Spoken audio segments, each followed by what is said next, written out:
Hola, ¿cómo estás? Bienvenido, bienvenida a un nuevo resumen de la lección de Escuela Sabática Joven. Estamos iniciando un nuevo trimestre. Descifrando pactos es el tema de estas 3 lecciones y espero realmente que ya tengas tu folleto y si no, hace algo para conseguirlo.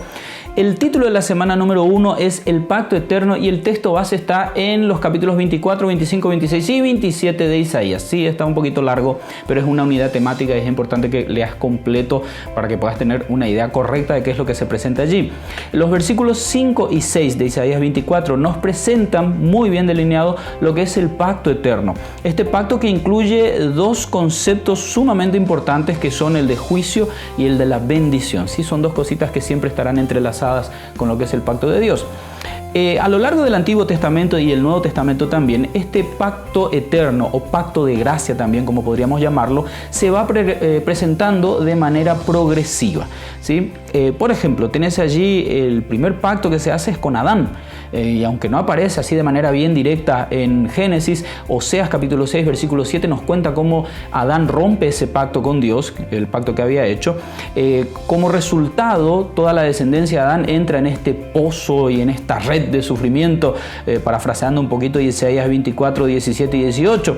Ahora, la respuesta de Dios es impresionante. Ante la infidelidad de Adán, Dios decide ser fiel y Él es quien propone una salida a todo este enorme problema al que llamamos pecado, que se presenta en Génesis capítulo 3 versículo 15, el protoevangelio, como algunos le llaman, proto de protos, que significa uno, primero, bueno, de ahí viene prototipo, ya entendiste lo que te quise decir. En Génesis capítulo 9 versículo 16 tenés un segundo pacto que ahora se hace con Noé, después del diluvio, después del juicio, del castigo. Dios dice, miren, ¿saben qué? Yo no me voy a dar por vencido con ustedes. Y si ustedes quieren algo tangible como para recordar la promesa que les hice, ahí tienen el arco iris. Luego tenés un pacto con Abraham en Génesis capítulos 15 y 17, en donde este hombre ya viejo recibe la promesa de que no solo va a ser padre, sino que a través de su hijo van a ser benditas en él todas las naciones de la tierra. Esto es una alusión impresionante al Mesías, ya que de la descendencia de Abraham nacería aquel que cumpliría la promesa que se le hizo a Adán y Eva en Génesis capítulo 3 versículo 15. Abraham tuvo un hijo llamado Isaac, Isaac tuvo otro hijo llamado Jacob y Jacob tuvo 12 hijos que llegan a convertirse en lo que conocemos como el pueblo de Israel. Y allí tenés a una Israel que es apresado o esclavizado, mejor dicho, en Egipto, es liberado y ahora en el desierto hace un pacto con Dios, o Dios hace un pacto con Israel en realidad. En el monte Sinaí, Él se presenta y dice, miren, yo quiero esto para ustedes, quiero que ustedes sean realmente una señal en medio de todos y vamos a hacer un pacto aquí. Por eso se conoce a esto como el pacto sinaítico. Algunos lo llaman también el pacto mosaico porque era Moisés el que estaba allí, otros se refieren a él como el pacto antiguo, en fin. Lo importante es que la característica principal de este pacto es justamente los 10 mandamientos, que son la manifestación del carácter de Dios o la expresión del carácter de Dios.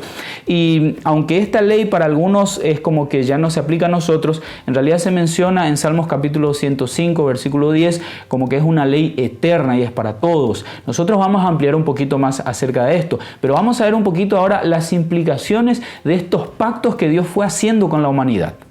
El Antiguo Testamento presenta a Dios realizando varios pactos con algunos personajes específicos, incluso con el pueblo de Israel, pero todo esto es parte en realidad de un todo, lo que conocemos como el pacto eterno y que es ratificado en la cruz ya en el Nuevo Testamento. En Isaías capítulo 42, en los versículos 6 y 7, Dios se refiere a su Mesías como que diciendo, ¿no? Voy a ponerte por pacto al pueblo y a través del pueblo, bueno, a todas las naciones.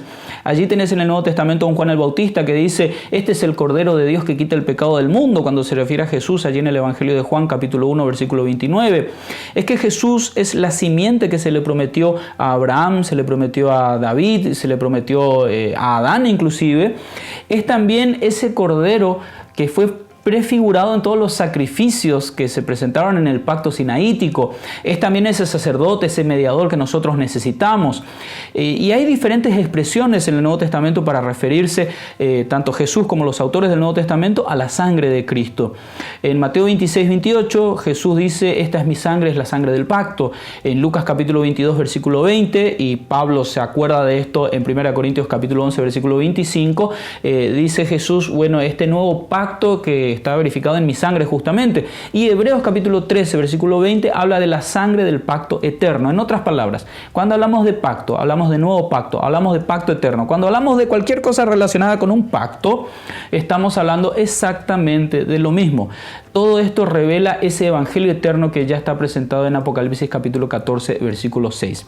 Claro que nosotros podríamos decir, ¿no?, que hay un pacto antiguo y un pacto nuevo cuando nos concentramos en la cruz, ¿sí? Son dos dispensaciones históricas, esa terminología, me costó mucho aprender esa frase, pero que están separadas por la cruz, pero que están íntimamente relacionadas. Simple, en el Antiguo Testamento se presenta algo que se va a cumplir con la venida de Jesús, y en el Nuevo Testamento se presenta el cumplimiento de lo que se prometió en el Antiguo Testamento. No es tan difícil de entenderlo, ¿no te parece?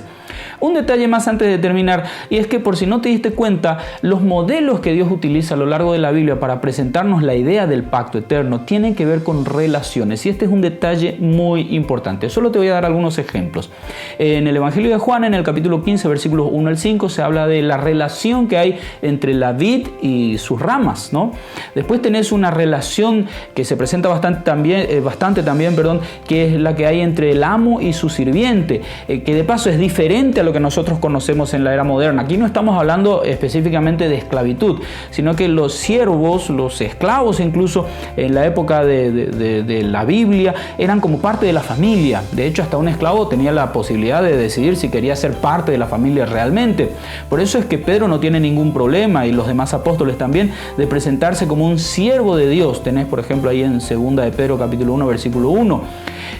Hay otro concepto que se usa también mucho, la relación íntima que hay entre un esposo y una esposa. Es la misma relación que Dios quiere tener cuando hace ese pacto con su pueblo. Tenés una idea allí en Oseas capítulo 2, versículos 19 y 20, y Jeremías capítulo 31, versículos 32. Tenés también la relación entre un padre y un hijo, que ya se presentó en Deuteronomio 32, 6, y que Jesús vuelve a utilizar allí en Mateo capítulo 7, versículos 9 al 12. Incluso cuando vamos a orar, ¿no?, aquella oración modelo, dice Jesús, miren, comiencen diciendo Padre nuestro. Y a lo largo del estudio de este trimestre, cada vez que hablemos sobre los pactos, vamos a ir viendo diferentes ideas, diferentes modelos que nos presentan lo mismo. Es el amor de Dios manifestado hacia nosotros, por lo cual Él mismo hace un pacto sin que nadie se lo pida para salvarnos. Como cada semana terminamos este resumen leyendo una cita que vino en el folleto, una cita de Elena de White que se encuentra en La maravillosa gracia de Dios, la página 130. Y te voy a leer esta cita que está muy buena. La salvación de la raza humana ha sido siempre el propósito de los concilios del cielo. El pacto de la misericordia fue establecido antes de la fundación del mundo. Ha existido desde la eternidad pasada y se lo llama el pacto eterno. Tan ciertamente como nunca ha dejado de haber Dios, no ha habido momento cuando no haya sido la delicia de la mente eterna manifestar su gracia a la humanidad.